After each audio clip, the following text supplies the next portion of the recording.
time to learn everything you need to know to get started in New World. First, you pick a server to make a character on. Every server is part of a cluster, and you can only have one character per cluster. Once you pick a server, create a character. Now, you get to customize your character, and while it's not as in-depth as some games, it still gives quite a bit of customization. Now that you're done customizing your character and picking a name, it's time for the intro cutscenes and the tutorial instance. Honestly, you can just speed through this. It teaches you the controls, which are left click to attack and so on. At this point, the game will give you some freedom, but do not use it. Follow the main story until it brings you to the starting town. Speaking of which, now it's time to understand the map. For new players, these are the 4 territories you can spawn in. If you want to play with your friends, you have to complete enough of the main story until you converge with your friend. Eventually, the main story of each territory all lead into the same missions in the same places. Alternatively, one of you can keep deleting your character and making a new one until you finally spawn in the same starting territory. Once you get far enough through the main story to enter the main settlement, now the fun begins. First off, this is the job board. You'll be seeing this a lot. Go here very often and check to see what's available. It refreshes every 30 minutes. Doing these jobs is the fastest way to level in New World. Also, doing these quests helps upgrade parts of the town, like the smelter, the stone cutting table, and so on. We'll talk more about crafting in just a moment. Another thing you should be aware of is the trading post. If you've ever played World of Warcraft, this is basically the auction house, but with a twist. Every region in New World has its own trading post. If you list an auction in Windsward, people can only buy it while they're physically present at the Windsward trading post. Because of this, you can often find better deals by traveling to a nearby territory. For example, oil might be much cheaper if you check a trading post from a region that has a lot of oil spawns. If you have extra items, you can sell them at the trading post to raise money, or just for fun. Now, for leveling and weapons, there's really only one good way to level, and that's the job board we talked about earlier. But you do get experience doing anything. If you're in no rush, then you could theoretically do nothing but gathering and crafting without ever fighting an enemy or doing a job board, and you could still level up. As for weapons, they have their own levels too.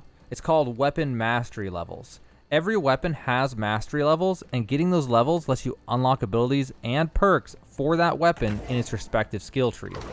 Because of this, you should decide early which weapons you want to use. And I say weapons because this game has a quick swap button for weapons. You're encouraged to have 2 different weapon types that you use. If you need to find a weapon, the best way is to loot random containers and killing random humanoid enemies. Also, you can look at the trading post for something, and sometimes side quests give them. Which brings us to our next topic, side quests. Randomly as you level up, you'll see these icons on the map in towns. These are side quests. You should always accept these so you can do them if you happen to be in the area for them. They give a lot of gold compared to everything else in this game. So after you do a bunch of quests and start leveling up, you'll hit a point in the main story where it wants you to pick a faction. So let's talk about those. There are 3 factions in New World. These are nations, and they fight over the territories in PvP and sieges. The owners of a territory can tax everything you do in the region, which, for example, makes you pay gold when crafting. If you plan to play with your friends, make sure you all join the same faction so you can work together in PvP. Also, if your faction controls more than one territory, you can teleport items from the storage of one settlement over to another one, for a small gold fee of course. Which brings us to another topic, storage. There's a storage in every settlement, and you have to use them. You can complete job board quests using items that are sitting in storage without withdrawing them to your inventory first. They have a weight limit, just like your inventory. Speaking of which, your inventory has a weight limit. You can actually upgrade this weight limit with a leather bag. You can craft these at an outfitter station, assuming your armoring skill is high enough. If it's not, you might be able to buy one from the trading post. Once you've decided which faction you're going to join, you can now access faction missions. To do these, find your faction representative in whichever settlement you're in and talk to them. You can open up a job board equivalent for your faction. These are PvE missions. You should always grab these and do them while you're out. Unless they're raids, then it may not be worth your time. And these are PvP missions. Doing these is a commitment that you probably won't do on the way to another mission, unless you're really into PvP. Also, doing these is the only way to change territory standing, which is the bar below the settlement name on the map. Once enough people from one faction do enough PvP missions, it'll fill this bar, which will bring the settlement into a warring state. Now, any leader of any company can go to the war board, usually near the job board, and pay 10,000 gold or more to declare a war for control of the settlement. After war has been declared, a time will be set for the war, usually sometime the following day. The defending faction has some say ahead of time for the window of time that wars can be fought. So back to the guild job board. The question is, why do these? Well, you get faction points and faction reputation. The faction tokens can be used to purchase really good gear from the guild shop, which is also found at the faction representative job board. Once you get enough faction reputation, you level up and have to do a quest to progress to the next faction tier, which will unlock more gear and items to buy. Now with all that out of the way, let's take a look at resource gathering. First off, you go out of town and place a camp using 5 greenwood, 1 flint, and then holding the Y key, which is the default key to build a camp. From here, you can craft a few necessities, like the basic flint tools, assuming you need them. Later, once you level up your engineering crafting profession high enough, you can craft better quality tools at the engineering table that allows you to gather resources much faster, and get bonuses like Azoth, which we'll talk about in a minute. So I mentioned engineering, so let's talk about crafting now. Every settlement has crafting stations sprawled out all over the place. You can find them by looking at the map and zooming in on the settlement. There are 2 types of crafting stations, refining stations and actual crafting stations. You'll take raw materials to a refining station to turn them into something else, like stone into stone blocks. Then you go to a different crafting table to make stuff with them. You unlock higher level stuff as you level up the crafting professions. Also, the quality of the items you craft goes up the higher you grind your crafting professions. Higher level items require higher level crafting benches. Doing job board missions contribute to upgrading the crafting benches, so be sure to help out. Additionally, when you have Azoth, you can spend it to guarantee bonus stats on higher level items. And speaking of Azoth, there's this resource called Azoth that you can see here in your inventory. Once you get higher level, you'll start getting it randomly from killing enemies. Random side missions and main missions will also give you Azoth.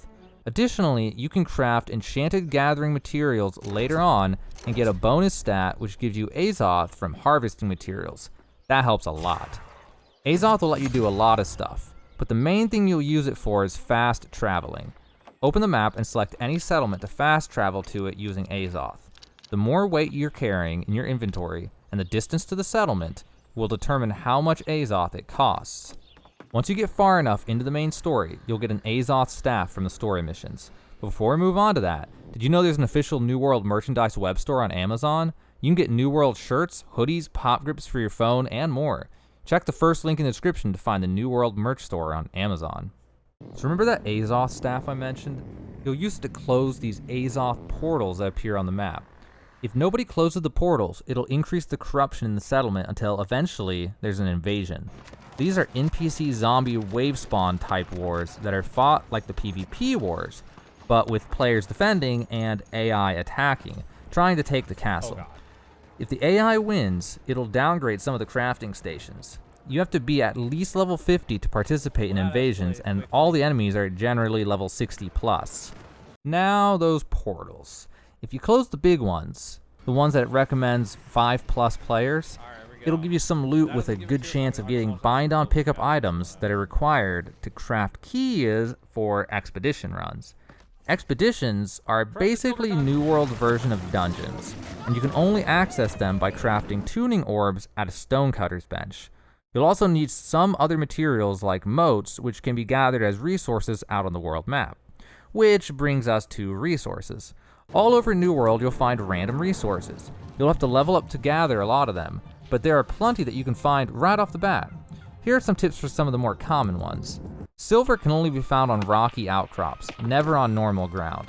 Thistles can be found by rivers, and fiber is found as hemp, which is located mostly in grasslands. Oil is in swampy areas and rarely by rivers or ponds. There are many more resources than this, and I'll make guides for them in the future, so make sure you're subscribed for that. I'm also planning on making a video specifically about the different weapon types and their abilities because that's a lengthy topic that warrants an entire video. Okay, real quick, let's talk about open world PvP. You can enable PvP by pressing the letter U on your keyboard while in a settlement or another safe spot. You can't turn it off until you return to a settlement. Out in the world, you'll be able to fight players from other factions if they have PvP enabled. Also, being flagged for PvP makes you gain more experience from PvE, but it's not very much. One other thing to talk about is open world raids. There are some areas on the map that are the equivalent of dungeons, but they're open world. Theoretically, you could run the entire server into it at once. These places are just like dungeons, with extremely powerful elite enemies and bosses, which drop really good loot for their level. They're great places to farm weapon masteries if you can get a good group for them. Now let's mention weapons one more time. When you level up, you gain attribute points. You can distribute these however you want. Different stats give strength to different weapons, except stamina, which only gives HP.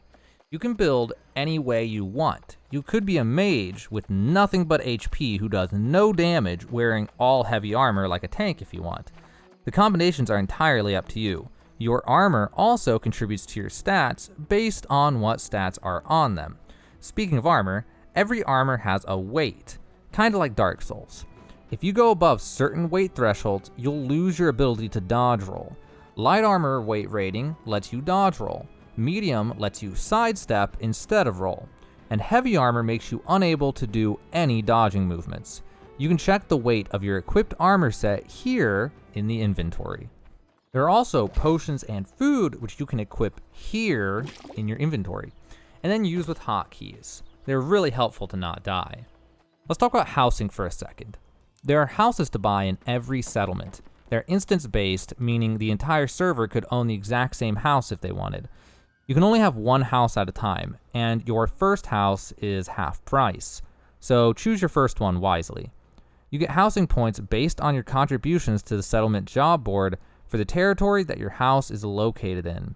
There are also inns in every town which you can set as your home, allowing you to fast travel to them once per hour. Houses also let you fast travel to them, but only once every 4 hours. One more thing worth mentioning is territory standing rewards. You can access these from the map, which is the M key by default. Every time you do job board missions, you gain territory standing, which levels up your standing with that settlement. Once you gain some levels, you can start spending them on rewards like increased storage space, increased experience gains in that territory, and so on. While we're on the topic of the map, you can see at the top there are also options for company, journal, character, settings, and game menu. The company tab has more information about your company. The journal is how to keep up with your missions. The character tab is how to look at your levels and weapon skills. Settings is pretty obvious, and game menu is how to get to options like exiting the game. By the way, at the bottom left is the chat, when you're not on the map of course. There are options. You can filter what you want to hear. There's a global chat, faction chat, local chat, help chat, and company chat. Speaking of which, companies are guilds or clans from another MMO. You should find one you like, or make your own. Companies are who take control of territories and govern them, so consider looking for a powerful one, assuming you're into PvP. That's the bulk of everything you need to know about how to play New World. I'm sure I missed something. There's so much to this game, it's impossible to tell you every little thing unless we want to sit here for multiple hours, and we do not want to do that. Be sure to subscribe for more New World guides and content, or join the Discord to keep up with my YouTube work. The link is in the description below. Hopefully now you know everything you need to get started playing New World.